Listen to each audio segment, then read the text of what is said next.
Welcome to Focus on Why, the podcast where reflection sparks action. I'm Amy Rowlandson, and together we'll explore compelling stories, profound insights, and transformative experiences from inspiring guests worldwide. Feeling lost or unfulfilled? Searching for clarity, purpose, or meaning in your work and life?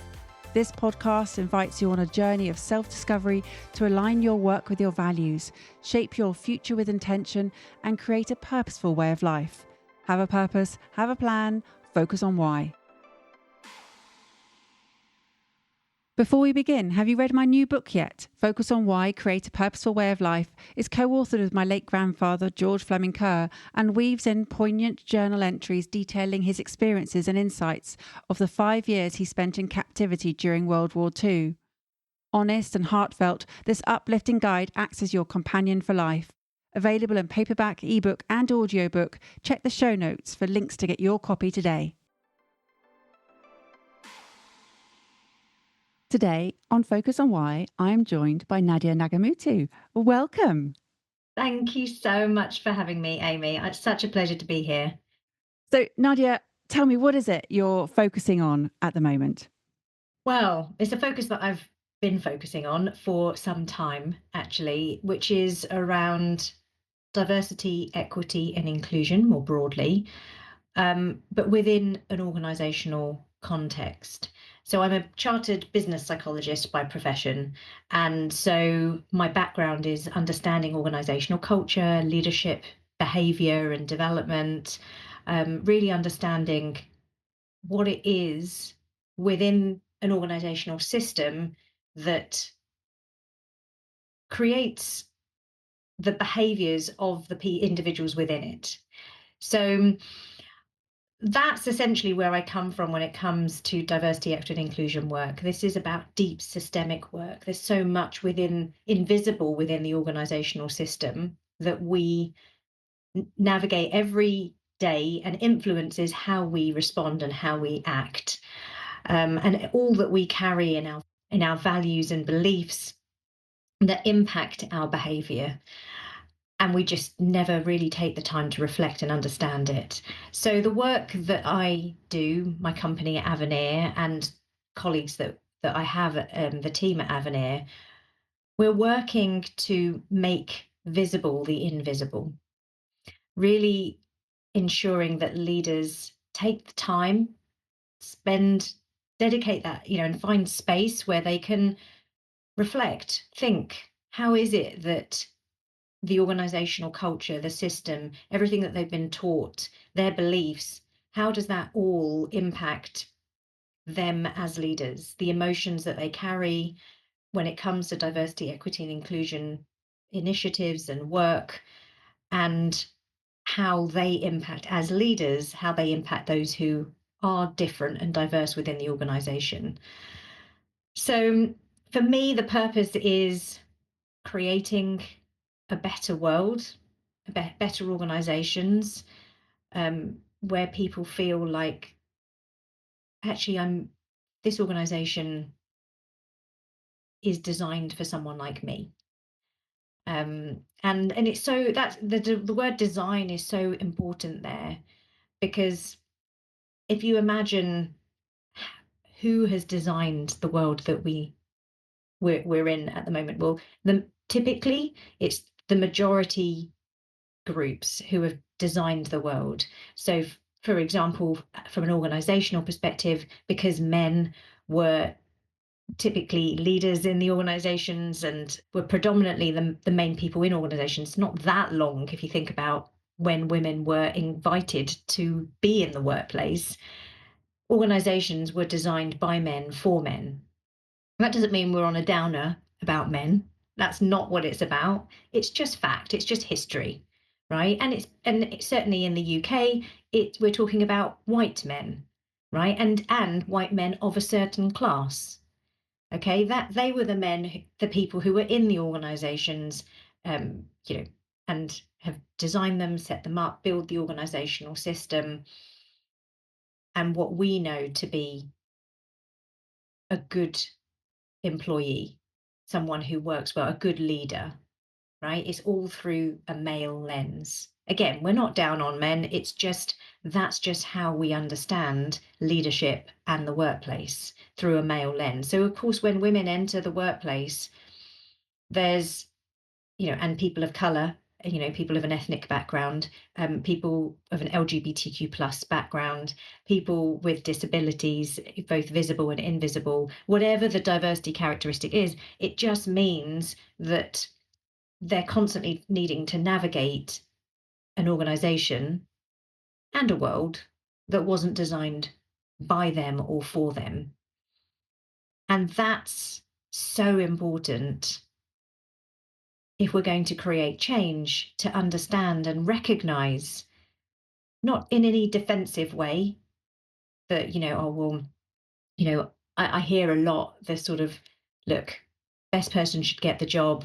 Let's just measure everyone equally, fairly, and then the best person will win.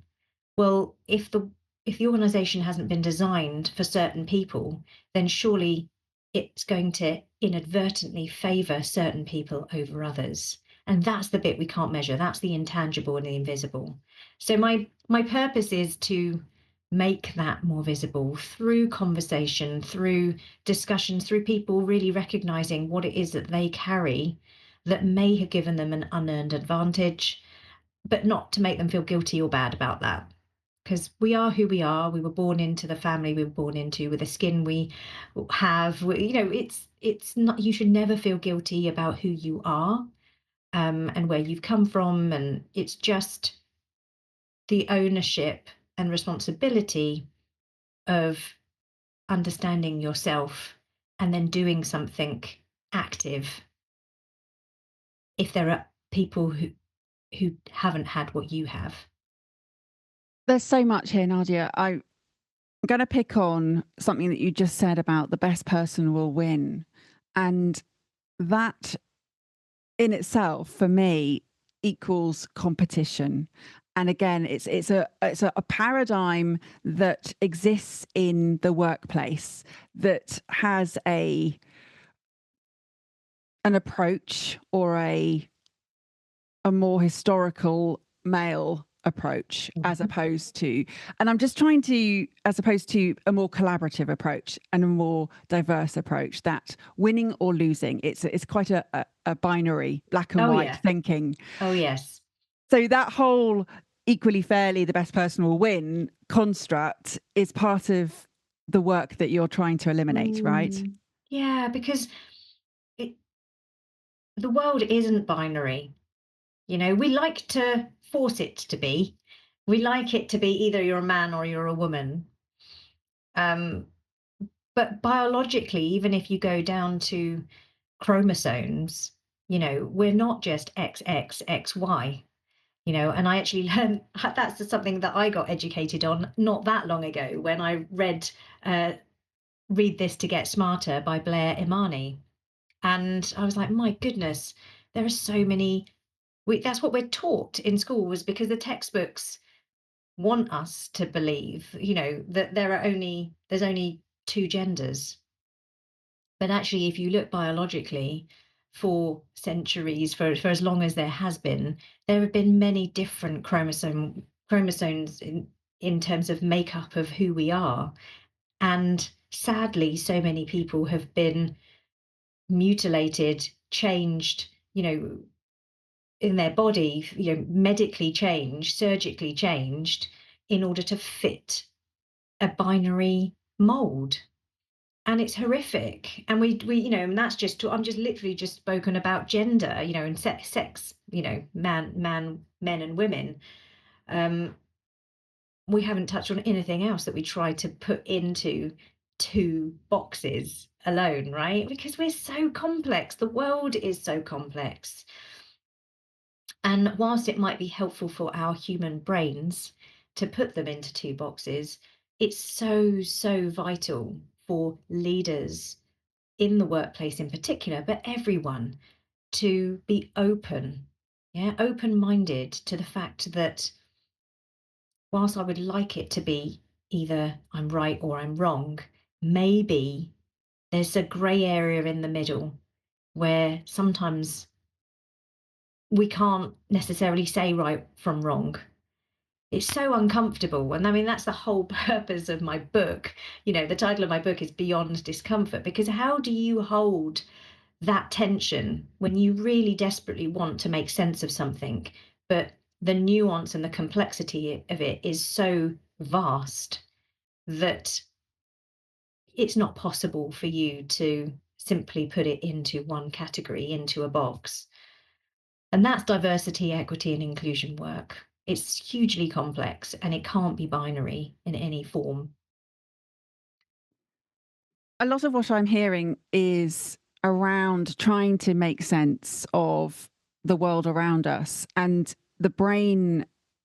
This is my understanding, and I'm not a psychologist. I'm going to qualify that, and I'm certainly not in an organizational business psychologist concept. So this is where you come in, Nadia. Thank you. Uh, we, I feel that there is this desire, this need to, as you say, be more safe in terms of making sense. And so therefore we like to be able to reduce things into something that's more simple for us to understand, Hmm. because it's fearful when we don't understand. We feel Yes. unsafe, we feel uncomfortable. Yes. And so by making things simpler for us and being able to categorize things and making sense of a world that in many ways, and purpose being one of them, what is the purpose of life, etc., and the meaning of life? I mean, huge questions here. Mm. We want to reduce things so that we can make more sense of our purpose and our meaning, and what it is to be alive today. Yeah. Yeah. So I get it, but I also understand just how critical the work is that you're doing as well. Thank you. That means a lot. That sort of, it's not an easy it's not easy work to be leading and involved in. And that's because not everyone is as validating or open to having the conversation as you. They're not saying thank you to me. They're, from any stretch of the imagination, actually, they are questioning, they're angry, they're frustrated, that is, and it stems from fear and discomfort mostly, as well as that the change that would happen in the world if diversity, equity, inclusion work were to become normalized. And what does that mean for them? What does that mean for the change that they would see in their life? Would they be losing out now? There's that fear, and there's that defensiveness, and there's also that sense of acknowledging that they may have had an unearned advantage that they wouldn't necessarily have been aware of. But if they acknowledge that there is bias and discrimination in our societal system, in the organizational system, then they would have to acknowledge that it is likely that due to their diversity characteristics, they may have got ahead when other people didn't, and it isn't because of talent alone. And it's a really bitter pill to swallow, and that's where people get stuck, and they don't really necessarily want to move past the stuckness or the discomfort. They want to be angry about it. They feel like this is now unfair. And in my book I called these leaders, they have a disconcerted way of being, because there's nothing wrong with questioning. Clearly, we want people to be curious, we want people to be questioning, but when you're trying to maintain the status quo, right, this is what I know, this is what I believe, without questioning all of the assessments that you would have made in order to get to that belief, without questioning that your reality might be different to someone else's reality, and that all the truths that you know are being called into question, and that there might be something in it, right? It's the leaders who just want to hold on to their truth and dig their heels in deeply, um, that are the ones who particularly um, don't don't seem to be so positive about the work that I'm doing, about diversity, equity, and inclusion in general, about anyone who's working for equity, justice, fairness. And that's what we've seen in 2024. There was a huge right-wing shift globally. In Europe, we saw many of the votes going right, far right. And of course, we had the November US elections, which has seen, Donald Trump, a white man, convicted felon, be elected, someone who doesn't believe in female equity necessarily, who doesn't seem to speak highly of those of different ethnic backgrounds. We can talk at length about some of the things that he's said, and yet people voted for him over uh, a woman of color, an ethnic woman. So that it just shows you, I think, how disconcerted people are, how willing people are to let go of their framework of what makes a good leader, their understanding of strength, of, that sort of what they're willing to vote for in terms of what they want the world to be like. It's pushing back against diversity, equity, inclusion work, and it's making it a lot harder to make progress. I hear you. And what I have witnessed myself is that when people are struggling with something, the resistance to change is they know that what is currently happening is not right, Yes. but they don't know what the alternative is. So Yeah. they would rather continue with what is not right than the unknown. Mm. Yeah. And I agree with that. I mean, that's human nature. We have a fear of the unknown, fear of uncertainty, and that can guide us down a path of sticking with what we know, as exactly as you said. Um, because the intangibles are so vast. I mean, I've already mentioned the challenge with diversity, equity, inclusion is how nuanced it is, how complex it is, and that fear of the unknown comes in like, how do I know how if a member of my team tells me that they're neurodivergent and they're doing exactly the same job as someone else in my team, another team member, how do I know how much I should adapt the neurodivergent team member's role so that it's fair for them without it inadvertently impacting and putting more pressure on the person who is doing the job and doing it well? And how do I make sure that the person who is neurotypical in this case, my other team member, that they don't feel like they're now disadvantaged? So it's not easy. We're saying treat people individually, learn what they need, adapt. But in the real organizational world, at the end of the day, you've recruited someone to do a job, they've got a job description, they can't meet that job description. Where does performance management come in? Where does making reasonable adjustments come in? And there's no textbook. We don't, that's the unknown. And it's so uncomfortable.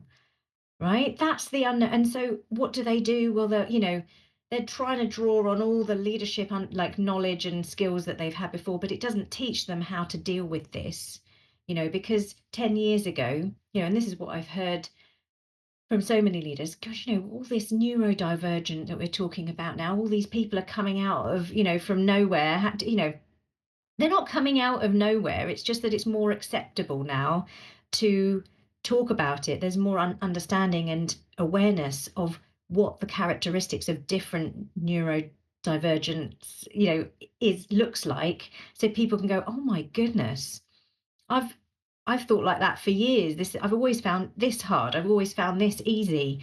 This is probably why.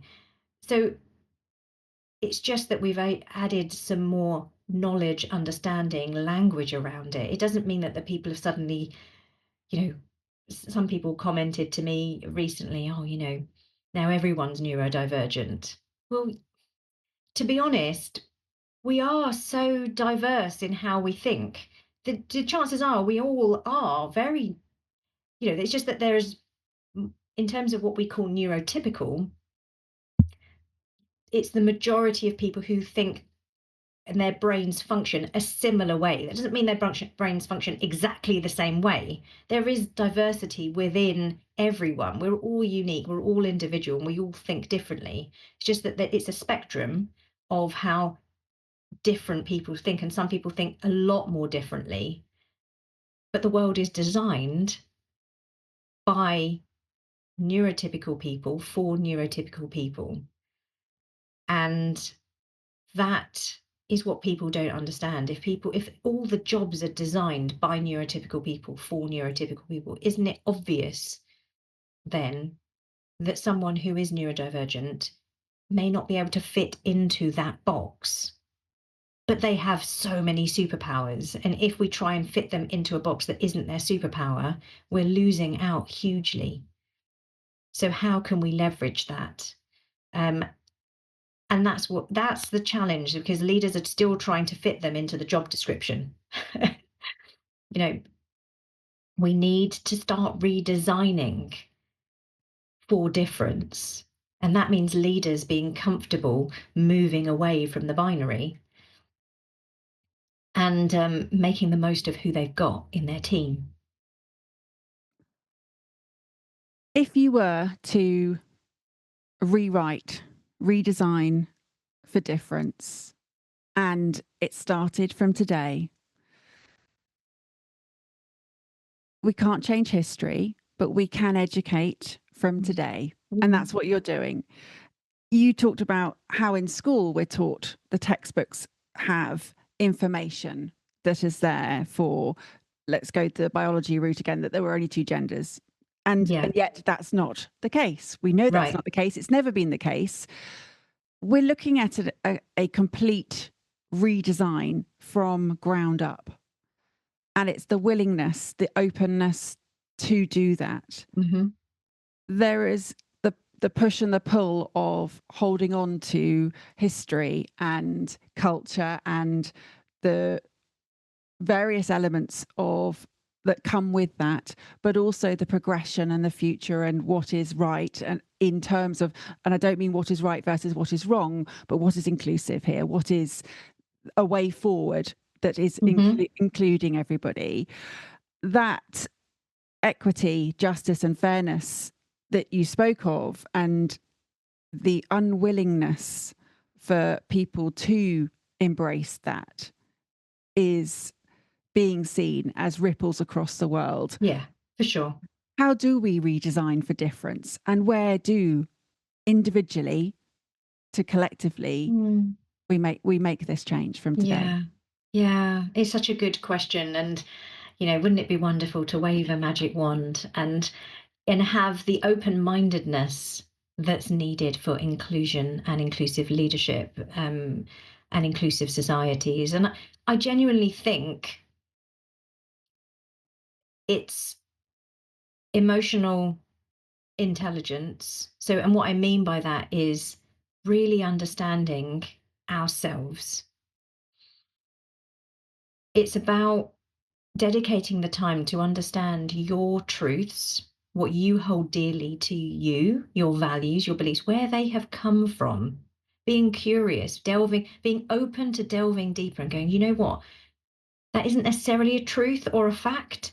It's just that I was taught that by my parents, and this is because they held that truth and fact because of their upbringing and background. And to be able to delve deeply and unravel that ball of string which makes us who we are, and all the beliefs and facts that we believe we have assessed and kind of gone, right, that's definitely what's right about the world, to then unpick it and kind of go, do you know what, that might not be actual fact. I might not be right here, and maybe there's other and to start finding out and asking questions and going into spaces where you wouldn't necessarily have been before to learn other people's realities.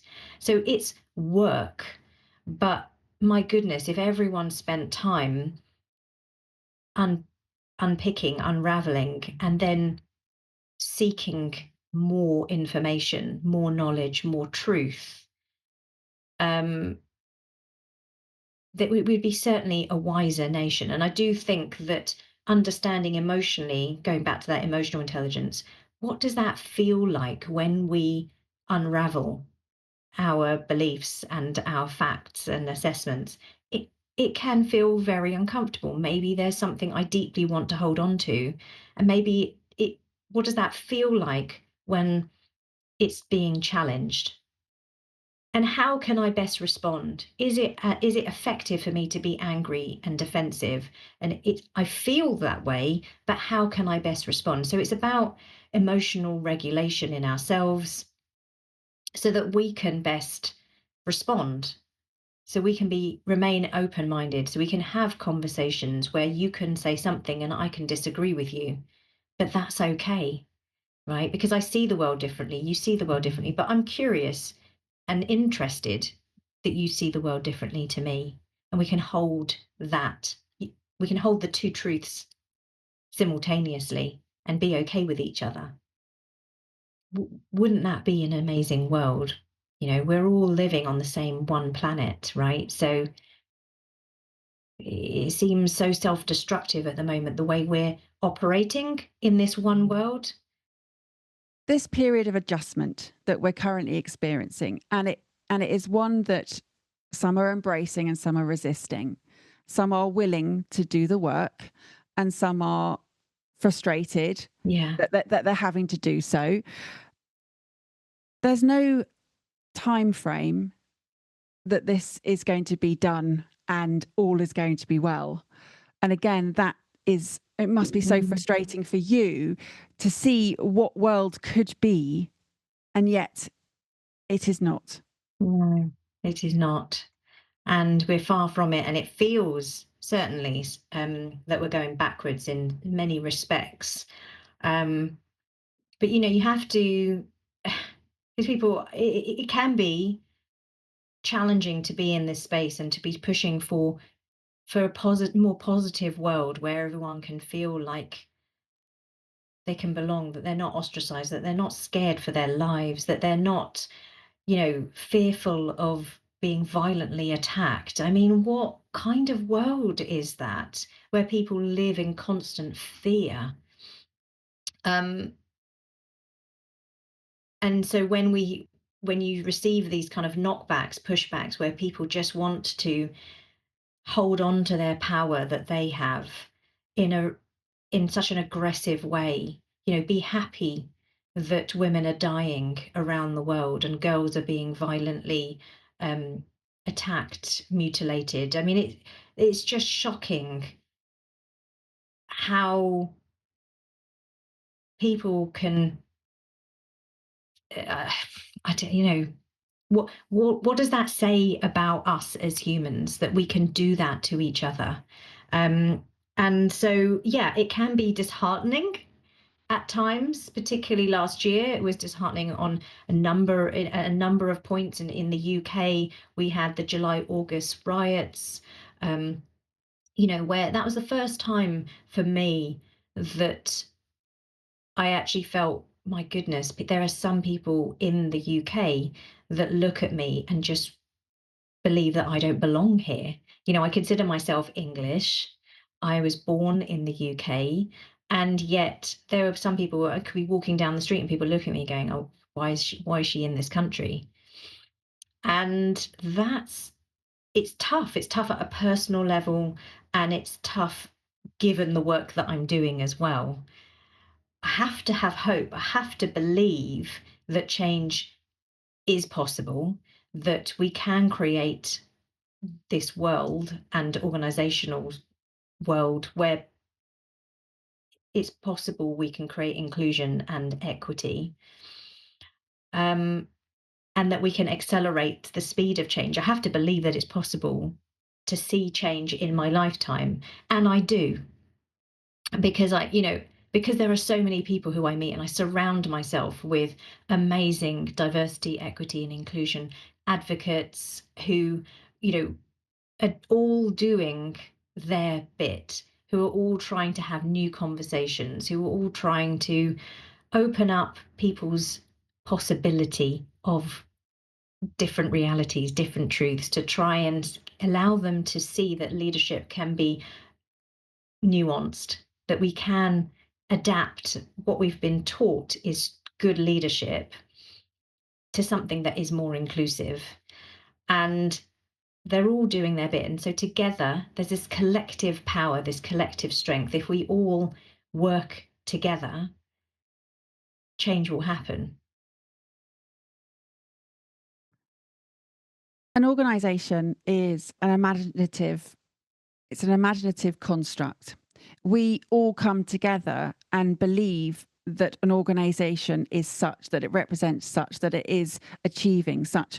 And this imaginative construct that we subscribe to is something that we understand. It's an organization. This is what it does. It's going to achieve this. It's a case of us bringing together imagination that this future is possible and that Mhm. we subscribe to it. So it's difficult for me to understand a perspective that is different to the one that we hold here. I so am on board with everything you're sharing that Mhm. I find it hard to understand why a world wouldn't be wanted by all in this way. Yeah. I really do struggle with that. And so the fact that I struggle with that then also indicates that I can understand that there is an alternative. Mm. Same essence. It makes Yeah. sense that people can also not understand because Mm. I'm so clearly on one way. This work that you're doing and that is being received or rejected or pushed back in different ways by leaders, and this space that you're giving people to reflect and think on everything that they've been taught on the way that it could have a different impact, their work within an organization could be perceived and Mm. received differently. Have there been examples, Nadia, of where someone has resisted and then embraced and then come back to you and said, I can't believe the difference? Mhm. Um, you know, it happens frequently. It happens frequently where there's just, I tend to lean on storytelling a lot in my book, but also in delivery of workshops and keynotes, because people can connect to stories and they can engage with them, and they can use storytelling even though it's not something necessarily that they have experienced. They can take the message within the story and interpret it themselves and use it in their own reality of what conversations that they've had or things that they've observed. And so storytelling is really powerful, and because of that, I so often get leaders going, oh my goodness, what you just said there, or with that particular story, it really resonated with me. This is what I have experienced. And I was really confused at the time about that person's response or what was going on and it's really helpful to have a framework to be able to understand what might be going on for people from a psychological, emotional perspective. Um, and I think that's probably where what's unique or about the book, about what I'm because of that psychological lens. We often look at people's behavior and go, "Oh my gosh, what an idiot." You know, they must again, we like binary, right? What an awful person. And if we take the time to understand what might be going on for that person, right? And for us, if we might, we're not wholly good people. I will have things that pop into my head all the time that won't necessarily be appropriate, nice. I'm not always nice person. Yeah. And to be able to catch that, to be able to understand what's going on for me, is so important. And so that's what I see, that people are catching themselves more, that they come up to me and go, gosh, I've thought that before, or it's now made me think about this particular person in my team. And I'm going to have a conversation with them and just find out a little bit more what's going on. Um, so it's sort of understanding that we are accountable. Of course, we're accountable for what we say and what we do. But as soon as we understand more, it's sort of if in the past we have said something that's inadvertently hurt because we didn't know, we didn't realize, once we understand and once we have that level of appreciation of other people's difference and other people's perspective and what their story might be, then it's on us to do something differently and do something about it. And so I think that that's that's mainly what I've heard from leaders who have either read the book or heard me speaking or been in a workshop. It's like, I'm going to go off and have some new conversations, because I think I've been operating a space where I haven't actually asked some questions, and I think I need to ask them now. And I know how to ask them, I'm not fearful that people will be like, "Oh, that's weird. Why are they?" Because there's always that sense of, "Oh, what if it's taken badly?" And so we talk about that. How do you ask? How can you be genuinely curious as a leader and find out what you don't know? And that's really powerful when they go off and have new conversations. That's what this work is about. Find out more, and bring it into your leadership.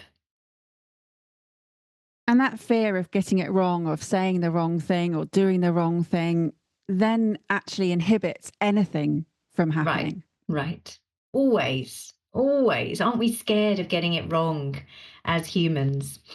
Sometimes we could be scared of upsetting someone, but most of the time we're scared of the repercussions if we've said something in the wrong way, being cancelled and being ostracized because now they think I'm racist because I asked this one question or I made this one comment. I mean, really it's tough as a leader, particularly the more senior you get, the more it is on the line when it comes to saying and doing the wrong thing. It's no surprise that they shy away from having those different conversations, asking questions, being in a space where, for example, a white male leader attending an ethnic minority kind of BRG or ERG, employee resource network, or a women's network.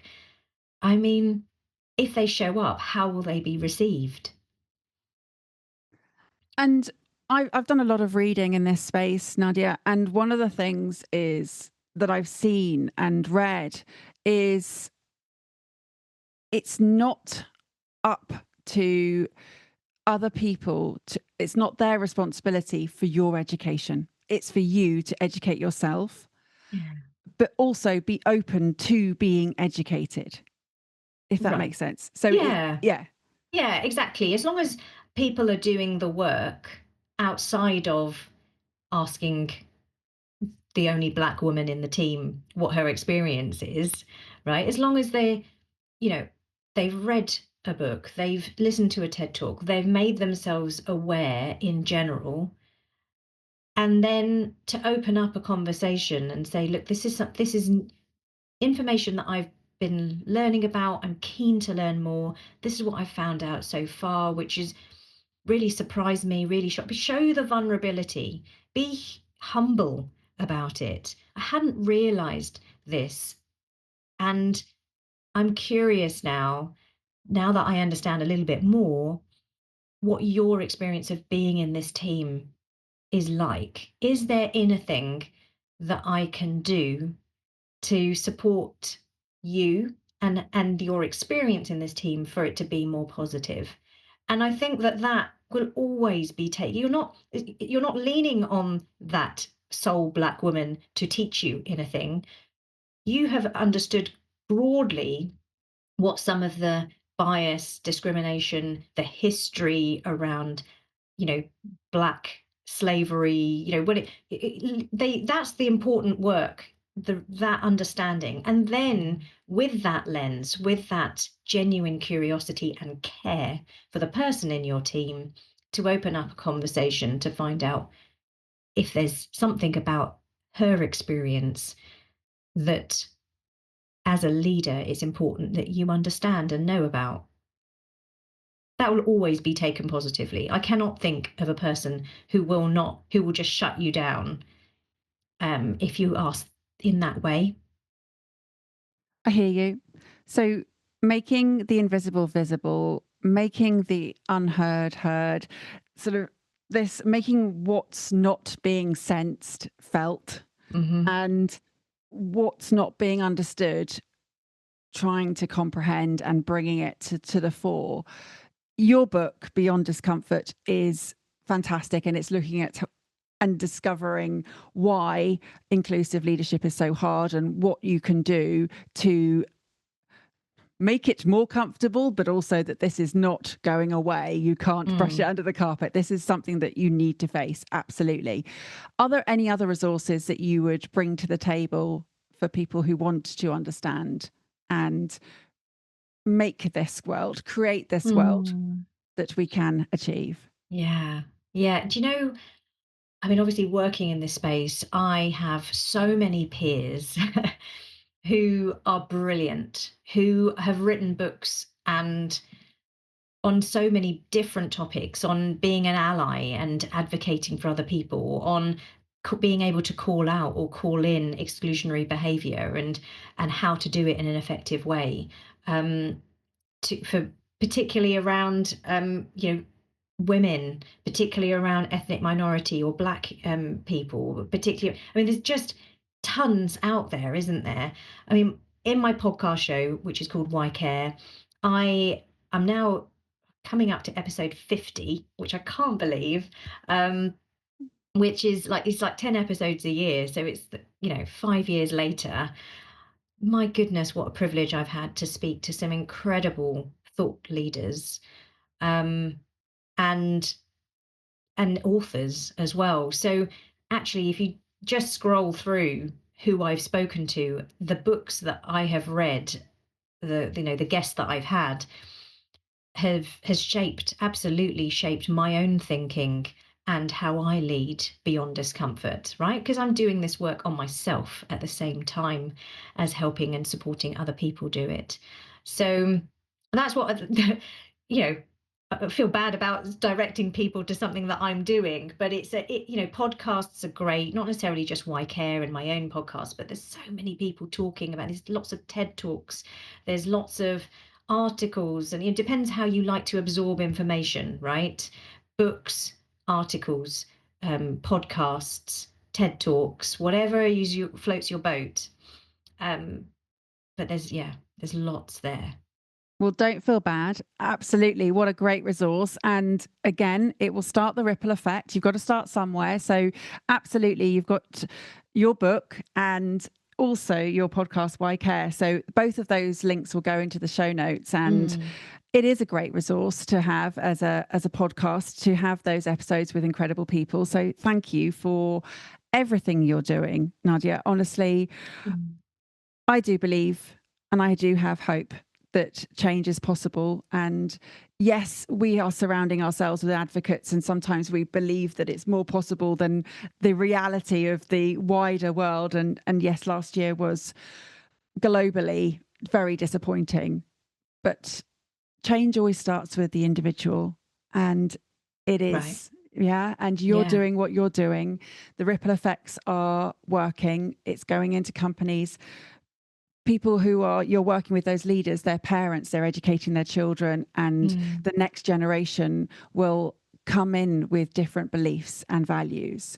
So Yeah. yeah, it makes a difference. Everything you're doing is making a difference. So again, thank you. How could people reach out and connect with you? I'll put the links in the Mhm. show notes, but where would you like to direct them to foremost? So I have a LinkedIn uh, account. So that's just Nadia Nagamootoo. You can find me easily on LinkedIn. I'm at Nadia Nagamootoo for Instagram. And also have a website, which is nadianagamootoo.com. There's a theme here. And The book has its own website, so if you're in there's lots of resources and tools in on the website, on the book website, and anything from a organizational perspective is Avenir. So it's avenirconsultingservices.com. So lots of ways to get in touch with me. Absolutely perfect. Thank you. All of those are in the show notes. Nadia, thank you so much. And thank you also to Jeremy Nicholas, who introduced us. It's always a privilege Oh, I to. love Jeremy. He's Yeah, fabulous. isn't he Fabulous. just? And so I just want to ask you, how would you sign out from today and leave us with some positive words or words of wisdom? You know, recognizing your discomfort with things that come your way that you don't necessarily make sense of immediately. It feels hard to you, and unpicking where that discomfort comes from doesn't matter. It doesn't have to be diversity, equity, and inclusion related. It can be anything in your everyday life. That practice is key. Listening to your inner voice, understanding emotionally how you're feeling about whatever it is that's happened or about a person that you've come across, and understanding where that emotion stems from, a deep fact, belief, value that that person has triggered. If we can practice that regularly, we've got a better chance of creating a world where everyone can live peacefully in understanding of each other, not necessarily always in agreement with each other. That is not the point of diversity, equity, and inclusion work. We don't all have to agree. But why can't we try to understand each other better and take care of each other in that? This episode's over, but let's keep the conversation going. How has this episode impacted you? Share your insights, takeaways, and reflections with actions on social media, or leave a review on Apple Podcasts. Your feedback creates powerful ripple effects, helping others to discover its value. Want to dive deeper into purpose? Check the show notes for links on how to work with me, where to buy my new book, Focus on Why, Create a Purposeful Way of Life, available in paperback, ebook, and audiobook, and where to sign up for Friday Focus, my weekly newsletter. Have a purpose, have a plan, focus on why.